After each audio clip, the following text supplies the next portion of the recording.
Red Giant. Matahari kelihatannya stabil, tapi sebenarnya dia lagi bakar bahan bakar. Tiap detik, energi yang kita terima sekarang berasal dari reaksi fusi di inti matahari. Dan bahan bakar ini jumlahnya terbatas.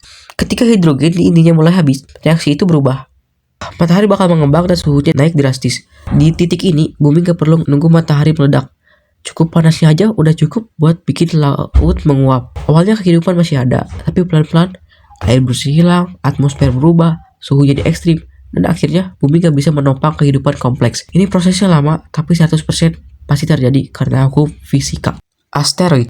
Asteroid besar itu bahaya bukan karena ukurannya doang, tapi karena energi tumbukannya.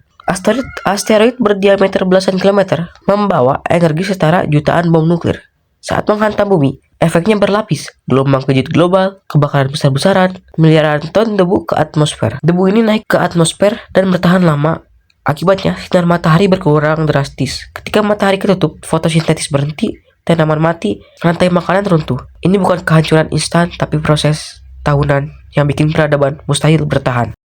Volcano. Super volcano beda level sama gunung api biasa. Sekali meletus, volumenya bisa ratusan kali lebih besar. Yang berbahaya bukan lavanya, tapi abu vulkanik. Abu ini menyebar ke seluruh planet dan memantulkan cahaya matahari. Dampaknya, suhu global turun, musim tanam gagal, krisis pangan dunia, manusia gak mati karena kebakar, tapi karena kelaparan massal. Dan ini bisa berlangsung bertahun-tahun. Iklim. Bumi pernah panas dan dingin berkali-kali. Masalahnya sekarang, perubahan terjadi terlalu cepat. Pemanasan global memicu badai lebih ekstrim, kekeringan panjang, banjir di wilayah penduduk. Awalnya cuma gangguan, lama-lama wilayah penting buat pangan dan air jadi gak layak huni. Peradaban runtuh bukan karena bumi mati, tapi karena manusia gak bisa beradaptasi secepat perubahan iklimnya. Nuklir. Bahaya nuklir bukan cuma ledakannya, masalah sebenarnya terjadi setelah bom jatuh. Ledakan besar-besaran menghasilkan asap dan jelaga yang naik ke atmosfer. Kalau jumlahnya cukup, sinar matahari bakal terhalang. Ini disebut nuclear winter. Suhu turun drastis, pertanian gagal, ekosistem runtuh, tanpa makanan, sistem sosial, dan ekonomi ambruk. Peradaban bisa berakhir meski sebagian manusia masih hidup. Virus. Pandemi berbahaya karena dia berkembang lebih cepat dari respon manusia. Apalagi di dunia saling terhubung. Virus dengan kombinasi mudah menular, tingkat kematian tinggi, bisa bikin rumah sakit kolaps, logistik berhenti, dan kepercayaan sosial runtuh. Masalahnya bukan cuma kematian, tapi ekonomi lumpuh, konflik meningkat, negara gagal berfungsi. Dunia nggak langsung kiamat, tapi struktur peradaban hancur. AI nggak butuh niat jahat, dia cuma menjalankan tujuan yang diberikan manusia. Kalau tujuan itu terlalu sempit atau salah, AI bisa mengoptimalkan sistem tanpa peduli dampak manusia. Mengambil keputusan terlalu cepat untuk dihentikan. Masalah utamanya adalah skala dan kecepatan. Kesalahan kecil bisa berdampak global dalam hitungan jam. Gamma ray. Di luar angkasa ada fenomena super langka tapi mematikan, seperti gamma ray burst.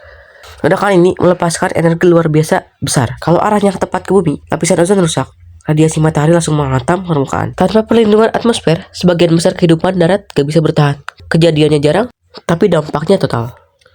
Orbit bumi. Orbit bumi dijaga oleh keseimbangan gravitasi yang sangat presisi.